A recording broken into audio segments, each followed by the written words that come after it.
Assalamualaikum warahmatullahi wabarakatuh. Salam hebat luar biasa. Kembali lagi dengan channel saya ya, Alvinda Birojat. Ya, pada kesempatan kali ini kita kedatangan tamu yang sangat luar biasa ya. Bisa dipanggil Ustadz, bisa dipanggil juga Bapak Guru. Ya, jadi dua profesi yang sangat luar biasa di sebuah lembaga ya, Pondok Pesantren Darul Falah dan SMK Tahfidzul Quran. Oke, langsung saja perkenalkan, monggo Bapak. Oke, terima kasih. Nama saya Muhammad Iyun Hakim, biasanya dipanggil Tuan. Bagi kalau teman-teman semua yang ada di lingkup Yayasan Tahfidzul Quran mungkin gak asing dengan nama saya, yaitu kalau dikatakan Pak Iwan, Cak Iwan, Mas Iwan, itu lebih biasa. Jadi teman-teman manggilnya terserah mereka enaknya seperti apa, ya udah kita nonton aja. Mereka juga mau mintanya Ya. seperti apa juga kita nggak apa-apa. Yang penting jangan manggil saya, udah itu aja. Bisa ngomong tuh bini di rumah, Bisa set up berat juga ya, Ustadz Iwan ini ya. Oke, Ya, begitulah. asli kelahiran mana Pak? Kalau saya sendiri sih dulu itu asli kelahiran Paseban. Lalu kemudian masuk Pencong ya Pak ya? masuk Kencang. Lalu kemudian ikut ayah ke Gunung Mas, daerah Gunung Mas. Nah, setelah itu pindah lagi ke sini di Paleran ini sejak tahun 2014. Ya. Oke. Pendidikan Pak. Oke, bisa. Pendidikan mulai dari SD-nya di mana, SMP-nya di mana ya, Siap. sampai kuliahnya di mana Pak? Siap. Ya. Ini kalau untuk pendidikan awal, karakter awal, pendidikan dulu itu waktu ikut bapak ayah ya di Klerenan atau di daerah Gunung Mas, itu saya mengemban ilmu mulai dari nol di sana.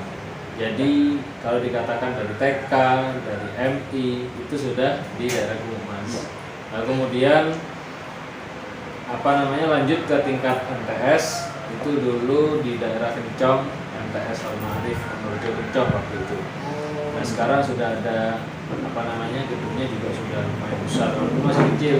Jadi kita itu dulu kalau berangkat dari rumah itu jam 6:30, kadang jam 6:15 gitu tuh baru berangkat dari rumah. Jadi sampai sana itu sudah ya lumayan ini lah. Oh, naik sepeda Pak? Naik Naik sepeda. Wah, sepeda. Oh iya. Kita tiap hari olahraga, Pak. Tiap hari olahraga, jadi pagi sama temen-temennya berangkat gitu kan. Kadang kalau ada yang nawarin numpang gitu kan, kita ikut. Jadi pulangnya jam 12 siang itu panas gitu. Dulu kulit saya putih banget loh, ganteng dulu gitu.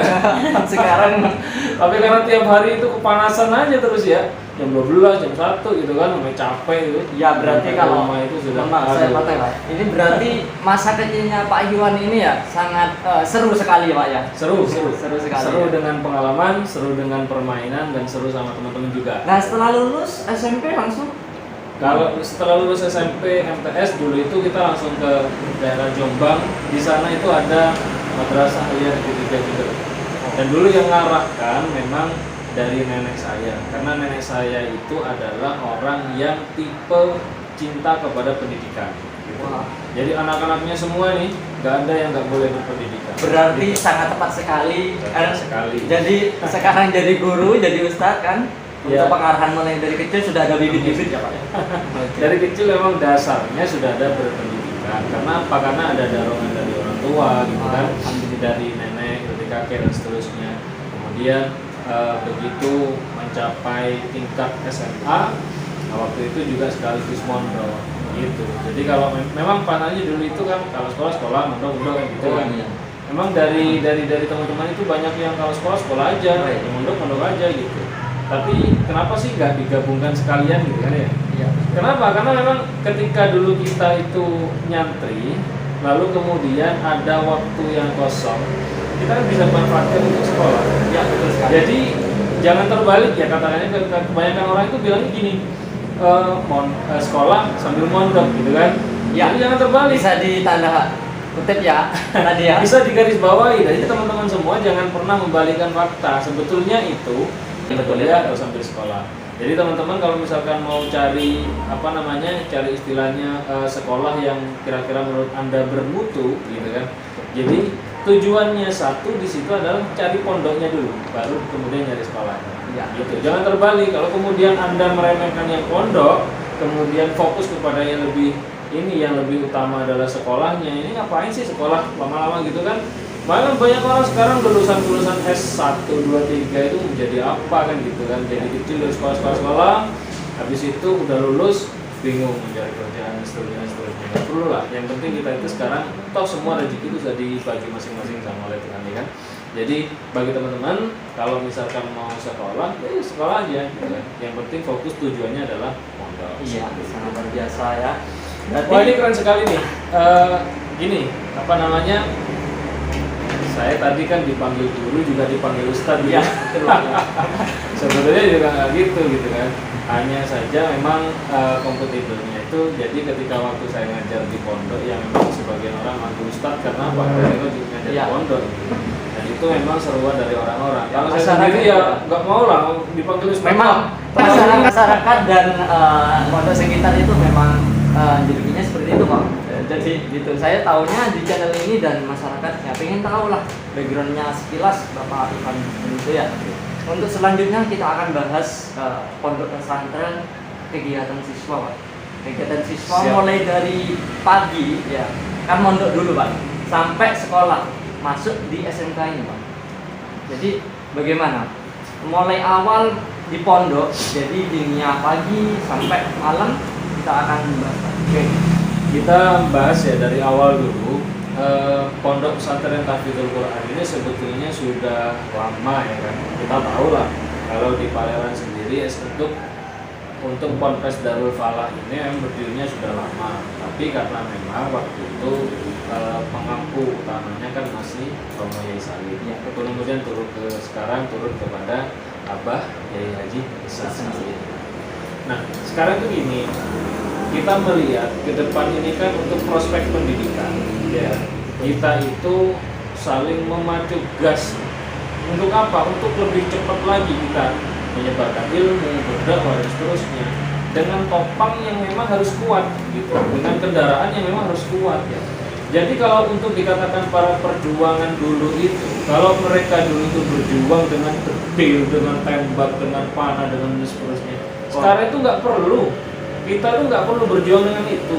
Kita itu yang penting adalah perjuangan kita itu sekarang adalah menjadikan karakter teman-teman ini dalam tanda kutip menjadi yang lebih baik dari sebelumnya kan gitu Ya, ini penting sekali karakter Pak ya. Poin ya, Poin. karakter poin yang paling penting adalah karakternya. Kita bisa mengubah pola pikirnya mereka itu jadi yang kekanak-kanakan, kemudian jadi anak yang kemudian liar gitu kan, untuk dijadikan jadi anak yang soleh, solehah. Seperti pola pikirnya itu bisa menjadi wah gua harus bisa nih. Gua harus bisa. Jadi Pasti itu. bisa gak bisa harus bisa gitu Bisa harus bisa. Iya. Sama seperti bule gitu. Pernah ya bule saya itu dulu bilang gini. Le, kamu kalau dibilang minta tolong sama orang itu jawab bisa walaupun kamu nggak bisa. Contohnya kayak apa, Le? Misalkan kamu nggak bisa nyetir, nyetir oke nih. Misalkan kamu diminta orang untuk nyetir mobil gitu kan. Yang penting Kamu bisa aja dulu. aja. Bisa aja dulu. Iya. Terus kemudian nanti kalau disuruh tenang gue gak bisa gimana? Ya belajar. Iya. Kan Karena gitu itu kan? di pondok harus belajar. Nah, Harus itu. bisa gitu. Kata kuncinya adalah mengubah karakter itu, mindsetnya mereka itu kan sebetulnya pola pikirnya masih kekanak-kanakan, Iya. sehingga terpengaruh dari sekitaran mereka yang mungkin agak liar, kemudian agak nakal dan seterusnya. Makanya kenakalan remaja itu sebetulnya simpel. Apa sih mau mereka gitu kan? Iya. Mau mereka itu mereka itu di umur-umur segitu memang dalam tanda kutip banyak sekali yang mindsetnya itu adalah untuk mencari jati dirinya mereka. Nah, dalam proses itu makanya kita saksikan kepada mereka, kita contohkan kepada mereka, kita kasih pandangan kepada mereka gitu kan. Cobalah Anda itu supaya lebih baik dan lebih baik itu melihat masa depan. Ya, betul sekali. Jadi kita kasih gambaran orang-orang yang sukses itu gimana, prosesnya dulu itu gimana. Jadi nggak serta-merta mereka itu sekarang lihat wah sukses ya, Iya. wah dapat mobil, wah dapat ini, dapat itu. Loh, contoh loh ini.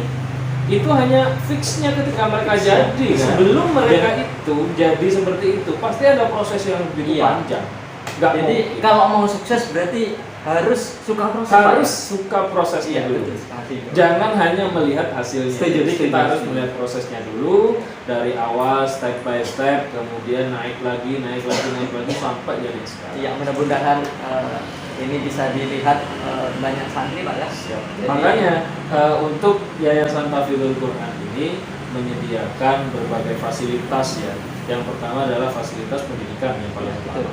Nah, kemudian pendidikan itu di sini kita dapat dua versinya juga. Pertama pendidikan formal, kemudian yang kedua pendidikan informal. Begitu. Formalnya apa? Mereka nanti sama dengan setara dengan sekolah-sekolah yang lain. Mereka jadi dapat ijazah, mereka dapat ilmu pengetahuan, ya kan? Nah, di sisi lain mereka dapat bonus. Bonus apa ya? Apa? Yang pertama adalah bonusnya pendidikan karakternya mereka itu bisa lulus sebagai anak yang dalam tanda kutip sudah lulus menjadi anak yang soleh. Wah, ini Seperti sangat apa biasa. itu? Karena gini, pendidikan informal itu sendiri itu menekankan kepada mereka itu bahwasanya kepentingan moral akhlak itu sangat luar biasa. Sangat tujuan utamanya mereka itu adalah moral dan akhlak. Lalu kemudian mereka itu dituntut mencari ilmu seperti ini, belajar kitab itu ini. Nah, dapat bonusnya lagi satu. Wah. Apa? Di sini kan bukan menyediakan ya. Sebetulnya di sini itu memang basicnya adalah Al-Quran. Jadi Betul bagi sekali. teman-teman itu yang Sesuai membasic dengan nama ya Pak ya. sesuai dengan nama Tahfidzul Quran. Jadi orang ketika masuk sini itu memang fokus tujuannya adalah untuk menghafalkan Al-Quran, Ya, betul. ya kan? Begitu selesai, silahkan Anda cari mau lanjut kemana silahkan. Kita nggak ada ubah, oke? Iya, Kayak betul. gitu.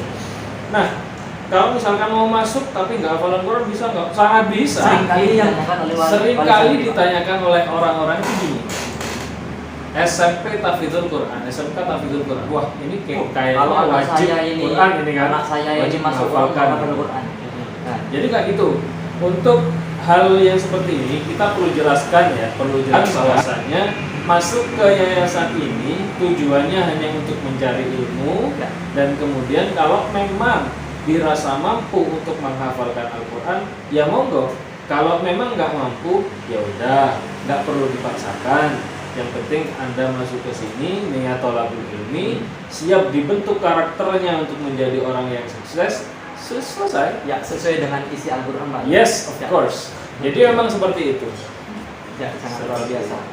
Ngomong-ngomong soal karakteristik dan mindset Pak ya. Jadi mindsetnya yang terutama itu untuk siswa atau santri Pak. Itu yang paling penting. Karena gini, wali santri sudah khawatir Pak. Anakku mondok. Jadi anakku mondok ini di sana kadang khawatir Pak. Wah, makanya gimana ya? Jadi khawatir banyak gitu loh. Jadi perlu wawasan orang tua juga Memang bagaimana. di sisi lain seperti orang tua itu untuk jauh dari anak rasanya memang sulit. Iya, betul. Rasanya berat, rasanya sulit, kemudian seringkali berpikir gimana ya anak saya nanti kalau misalkan mondok di sana makannya gimana, tidurnya gimana gitu kan. Kalau di rumah memang sepalitas lengkap semua, bahkan orang yang kaya-kaya Manja, masih kalau di rumah. manja banget tuh jadi orang. Lah kita dulu tidur di teras-teras manapun juga Biasa. jadi, gitu kan. Seperti itu. Kalau orang kayak gitu mungkin wah kalau nggak di spring bed di ini aduh itu gini itu boleh lah. Cuman itu fasilitas di rumah gitu kan. Iya. Kalau di mondok, memang yang mondok itu mencari ilmu yang pertama. Dalam perjalanan sampai mencapai finish, pasti jalannya nggak ada yang mulus, Iya. ada yang berlobang, ada Setuju. yang tikungan kanan kiri dan seterusnya. Nah, dalam proses perjalanannya itu, orang itu kalau berjalan pasti menemui suatu kendala, Iya. entah di situ dari kendaraannya dia atau dari fasilitasnya dia. Fasilitasnya. Kalau memang misalkan contoh dalam tanda kutip di sini ya, kalau di sini itu fasilitas lengkap loh, kamar gedung semua, kamar mandi juga banyak tersedia. Ya, saya lihat gitu kan. review gedung dan itu sangat sangat wah sekali. wah gitu ya. sekali Dapat, menurut saya ya. dapat. Menurut saya ya. Nah, Saya- Jadi untuk calon yang akan masuk ke sini gitu, Ah, iya. jangan pernah ragu gitu kan. Kita sudah sediakan fasilitasnya mereka ini. Mereka misalkan kok kedinginan tidur saat malam hari gitu kan, bisa bawa aja kalau misalnya mau beli kasur beli Ya, terserah mereka. Jadi gitu yang ya. kompleks wali santri ya, khususnya dari manapun ada berada ya. Di sini kan subscribe-nya ini Pak, banyak yang dari Kalimantan ya kan, Oh, siap, Bandung, siap. ya, Tegal, Jawa Tengah banyak Pak. Jadi itulah kompleks dari lingkungan dari pondok pesantren dan Pesantren. itulah pendidikannya. Seputar itu karakteristiknya Pak ya. Iya betul. Jadi gini, untuk yang kegiatan gitu kan. Kegiatan itu gimana sih kan teman-teman banyak yang tanya. Iya, Itu kegiatannya di situ tuh gimana? Ini kita publikasikan sekarang. Sekarang ini kesempatan kita juga. Iya, betul. Saya juga terima kasih sudah dikasih waktu untuk menjelaskan bagaimana karakteristik ya di yayasan ini. Jadi memang sebetulnya tujuan utamanya pendidikan adalah mendidik anak supaya menjadi pola yang lebih baik gitu kan. Dengan cara satu, penerapannya banyak sekali. Kalau orang latihan jadi tentara misalkan kan harus latihan bukan senjata, gitu. Jadi kalau di pondok pesantren ketika mereka itu datang ke sini, apa sih yang dilakukan oleh kiainya itu, yang dilakukan oleh gurunya itu yang mereka ikuti. Kiai bangun malam tahajud, mereka juga bangun malam tahajud. Positif, yang satu datang. Intinya manut. Betul. Yang kedua, setelah itu ada sholat subuh berjamaah, ya kan? Mereka itu sholat subuh, wiridan dan seterusnya. Kalau dulu sebelum adanya yayasan SMK SMP ini, setelah subuh itu teman-teman ngaji semua itu banyak. Setiap pagi Pak ya? Setiap pagi itu pasti setiap pagi. Dan itu jadi setelah telat. Subuh langsung mengaji. Langsung ngaji. Nah. Jadi langsung subuh nggak ngaji, nggak ada satu pun yang boleh tidur, nggak boleh. Jadi itu musala dulu itu dikancing nih. Nah, pintu itu gembok berat tuh depan langsung. Iya, jadi nggak bisa. Kalau misalkan mau hajat, entah kamar mandi atau gimana. Nah, ini yang sering penasaran orang-orang. Jadi bagaimana kok kayak di setrap kayak tentara gitu loh. Jadi ya memang seperti ini Bapak Ibu ya. Jadi Bapak Iwan ini selaku sudah melihat setiap harinya Mas?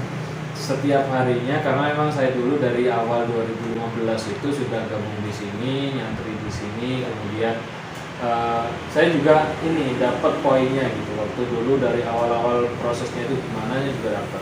Jadi teman-teman itu di sini ini kalau sudah masuk ke wilayah Ponpes Tahfidzul Quran nggak usah khawatir. Saya jamin insya Allah aman, insya Allah juga penjagaan terhadap anak-anak itu juga aman. Artinya gini, suatu misal gini ya, kemarin itu kan ada sebuah tragedi kecelakaan gitu kan, ya, santri mana saya lupa. Nah itu jadi info yang kemarin di Palembang kemarin itu. Makanya kan ada beberapa orang datang ke sini, tolong dilihat di sana ada santri nih, kayaknya takutnya santri sini yang jatuh, ternyata bukan santri sini. Kenapa? Karena memang kita penjagaan itu memang ketat. Ya. Jadi ketika ada santri 1-2, misalkan mau keluar kemana, harus melewati izin dulu yang pertama. Kalau mereka kabur, pasti nanti ada sanksi. Nah, ketika sudah waktunya kegiatan, misalkan sholat atau apa, dicek dulu nih. Jadi teman-teman dicek nih. Jadi kamarnya super ya? Double gitu kan? Ya. Double. Seperti jaga seperti jaga perhiasan yang nilainya super istimewa. Jadi sangat mulianya santri Pak ya. Kita lebih menekankan kepada keamanan santri yang pertama ya kan. Ini pasti. Karena apa? Karena kalau santrinya nggak aman, gimana pendidikan mau jalan dengan baik kan gitu. Ya, makanya mereka itu diamankan dulu supaya mereka jalan ke sana ke sininya juga terus dipantau ya kan. Jangan sampai kita itu kecolongan ya gitu kan. Jadi kan untuk dalam proses ini memang lebih menekankan kepada bagaimana caranya santri itu bisa dididik dengan pendidikan yang betul-betul mereka sukai, mereka senangi, sampai akhirnya kita berhasil dalam berpendidikan itu. Ya. Jadi kalau misalkan dikata nih ya, ketika ada kegiatan, ya santri itu kegiatan, salat berjamaah, kemudian ada yang kalau misalkan hari Minggu, dia sudah dijadwal hari Minggu pertama, kedua, ketiga, keempat dan seterusnya. Wah ini waktunya ini piket misalkan gitu. Jadi ya sudah pure, ada yang bersihkan kamar mandi, ada yang nyapu. Nah, ngomong soal kamar mandi Pak. Oke, betul. Gini, kamar mandi itu sekarang sudah bagus ya layaknya di apa namanya di hotel-hotel lah kayak Oh, gitu. iya. Gitu. Saya lihat itu banyak Pak. Hanya saja gini memang apa namanya ya kita tahu lah di santri itu kan banyak orang ya kan ya. Iya betul sekali. Banyak sekali anak-anak itu yang memang karakterisnya guyon gitu, Iya. bercanda gitu kan di kamar mandi sampai akhirnya pintunya copot itu. Saya Itu mana ada yang mikir? Menurut saya kalau di Nggak santri ada. itu memang lumrah Pak ya. Lumrah memang. Setiap di mana Makanya kan kita sampaikan kepada mereka, tolong ini dijaga nih fasilitas. Udah bagus, sudah baik tuh masih aja di hotel-hotel kayak gitu. Lu ini gimana sih? di fasilitas Kita yang juga, baik dijaga kan gitu. harusnya dijaga Di sini tuh. keamanan sangat ketat Pak ya. Nah, jadi untuk keamanan walaupun di pinggir jalan raya gitu kan, kita pastikan insya Allah aman. Kecuali memang sudah takdir dari Allah berkata lain ya mungkin kita nggak bisa ngomong. Cuman dalam konteksnya kita itu betul-betul ini sekali lagi betul-betul memperhatikan bagaimana keamanannya teman-teman itu, lalu kemudian bagaimana makannya mereka, kemudian bagaimana pendidikannya mereka, tidurnya mereka. Bahkan Abah itu sering kontrol loh kalau malam. Kadang pengasuh itu- sendiri Pak. Pengasuh sendiri Wah, tuh. sangat luar biasa ini Bapak. Jadi kalau ada teman-teman yang masih melek itu, kadang waktunya jam 11, jam 10 waktunya tidur masih melek. Itu Abah kontrol sendiri. Ayo tidur. Lo ngapain di situ? Ya kan udah jam segini masih melek juga. Nanti subuhnya gimana kalau terlalu malam? Kan gitu. sangat benar-benar untuk bekal masa depan kedisiplinan itu penting. Sangat disiplin ya sangat. Yang pertama adalah disiplin waktu. Gimana caranya mereka itu bisa bangun malam, subuhnya bisa berjamaah, ngaji, baru setelah itu sarapan, mandi, sekolah ya kan sampai jam 11, 12, habis itu tidur, ada tidur siang, Tidur siang. lah. Wah, ini Jadi nggak perlu khawatir, di sini tuh kayak rumahnya mereka sendiri gitu kan. saya kira itu tempat. nggak ada tidurnya Pak, langsung saya kira itu di komen-komentar ini wah, berat sekali Pak ya. Berat. Jadi kita itu emang menekankan kepada mereka itu harus ada pola istirahat yang cukup. Jadi mereka itu harus istirahat yang cukup, istirahat yang bagus. Nah, kemudian agar apa aktivitasnya mereka itu bisa berjalan dengan baik gitu. Waktunya ngaji enak gitu kan. Kan biasanya itu ada itu yang nggak diopeni gitu. Sebagai santri dia itu entah itu dia mau tidur, entah dia itu mau main, entah itu gimana kan gitu. Ada yang seperti itu. Jadi ketika waktunya ngaji, kan, ketika waktunya makan, teman-teman mau makan tidur kan gitu. Oh, tidak bisa membagi waktu. Nah itu di situ makanya prospeknya itu di sini kita waktunya itu betul-betul dibagi. Jadi waktu untuk istirahat ada, waktu untuk makan ada, waktu untuk bermain juga ada, waktunya ngaji ya ada. Ya. Gitu seperti itu. Jadi teman-teman nggak harus ngaji, enggak. Mereka itu juga main kok. Iya ya, tidak ngaji terus ya. Ya, itu para komentar ya kemarin. Kadang mereka tuh juga mainnya di ini loh, di apanya di lapangan sini di apa namanya? Tegalan ini ya. Dengan di apanya? Ya. Itu kan kadang ada duren gitu sudah montong sudah masih lumayan gitu. Oh itu jadi incerannya teman-teman itu. Iya. Oh. Kalau kadang kiainya sendiri gak mau loh. Dulu itu waktu di sini ada apa? Ada yang merah itu mana? Buah naga. Buah naga. Buah naga itu banyak gitu. Itu anak-anak semua yang makan. Sampai loh. Abah sendiri itu cuma mungkin ngambil 2 disikat, dimakan. Udah cukup. Itu satu pohon isi 5, satu pohon isi 10. Habis tuh teman-teman semua yang ngambil. Ini saking cintanya kiai-kiai semua di sini loh. Ya. Jadi kayak fasilitas teman-teman itu sudah komplit. Mereka mau berkebun juga sudah ada fasilitas ya kan. Mau belajar bertani juga biasanya ikut Abah. Mau belajar dagang biasanya Abah nyuruh mereka jualan baju dan seterusnya. Ya, ingat dulu ya. Ilmunya dapat semua loh di sini. Sangat luar biasa. Ilmunya dapat semua. Jadi ilmu umum dapat, agama dapat. Sangat banyak sekali. Gitu. Jadi tinggal anaknya. Ini anaknya mau kemana nih? Ini mau nggak lo diarahin ke sana? Ya, antum mau kemana Lo kesana nih? selamat lo ya. Iya. Lo kesana ke jurang lo ya. Loh, kita itu memberikan kepada mereka itu 2 fasilitas. Pertama mereka sudah dapat mata sendiri ya kan. Nah kemudian kita pandangi mereka itu, itu. Itu emas, gitu kan. Itu batu biasa. Kau mau ngambil yang mana kan gitu. Dikasih Kita itu pilihan. tinggal mengarahkan. Tapi dalam rangka mengarahkan itu tadi tetap ada kita itu walaupun salah ya tetap ada ya kan. kadang teman-teman sudah keterlaluan, kita emosi ya kan, cuman dalam tanda kutip tetap dalam batasan yang wajar. Nggak mungkin lah sampai nempel apa ya, nggak mungkin lah, kita juga kasihan sama mereka ya kan. Nggak kayak saya dulu nih selirunya gitu. Orang ada hukum Pak ya. Kalau sekarang udah nggak berani ya kayak Iya. gitu. Oh. Yang penting mereka itu kalau mau ngikutin kita dengan benar, mereka itu berkegiatan dengan benar, tidak melakukan pelanggaran yang begitu fatal. Kalau hanya pelanggaran biasa ya wajar lah, dia hanya manusia ya kan. Jadi kalau misalkan melakukan pelanggaran yang sudah terlalu batas, ya ada sanksi sendiri nanti. Dan kita itu sebagai bawahan ini para dewan guru sama teman-teman ya di yayasan ini, nggak serta merta menghukumi mereka itu dengan cara kita sehingga. Tapi kalau mereka sudah kelewat batas, ya sudah langsung berhadapan sama pengasuh Dengan secara teknis yang baik. dengan secara teknis yang baik seperti itu. Mungkin nggak selama- yang terakhir untuk pesan-pesan Pak, pesan-pesan kepada santri, wali santri.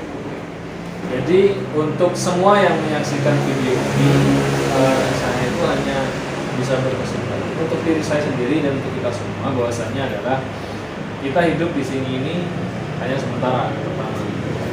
Nah, di dalam kehidupan ini berbagai macam komplikasi yang semrawutnya dunia itu sudah banyak. Apalagi kita sudah pada akhir yang begitu moral yang begitu jelek. Banyak sekali moral yang tidak dijaga dalam bagian akhlak yang buruk. Nah, untuk itu dimanapun Anda berada, dimanapun Anda mempunyai anak, pastikan anak mendapatkan pendidikan moral yang paling baik, moral yang utama, lalu kemudian pendidikan formalnya, artinya pendidikan dia dalam mendapat ilmu dunia. Di sisi lain, kalau kita sebagai umat muslim, kita akan mati. Jangan lupa nih, ada acara nih, ini jalan nih, sampai akhirnya sudah finish, ya sudah tinggal amal kita gitu. Makanya dicarikan ilmu yang untuk memberikan kepada kita itu penyegaran, wawasan, kemudian bekal kita itu ketika nanti kita akan mati. Jadi dua-duanya dapat, ilmu dunianya dapat, ilmu akhiratnya juga dapat. Iya, Seperti apapun silakan itu, digaris bawahi. seperti apapun itu, wajib hukumnya adalah untuk mencari ilmu. Ya kan, betul? Mungkin itu saja Pak Ivan. Ya, itu saja, mungkin kurang lebihnya itu saja. Dan Terima kasih barangkali- sudah mampir channel saya. Terima kasih. Terima kasih, Iya. sama-sama. Kalau di channel kita terakhir salam santri luar biasa. Salam santri luar biasa. Kita bareng Pak ya. Ya. Salam santri luar biasa. Assalamualaikum warahmatullahi wabarakatuh.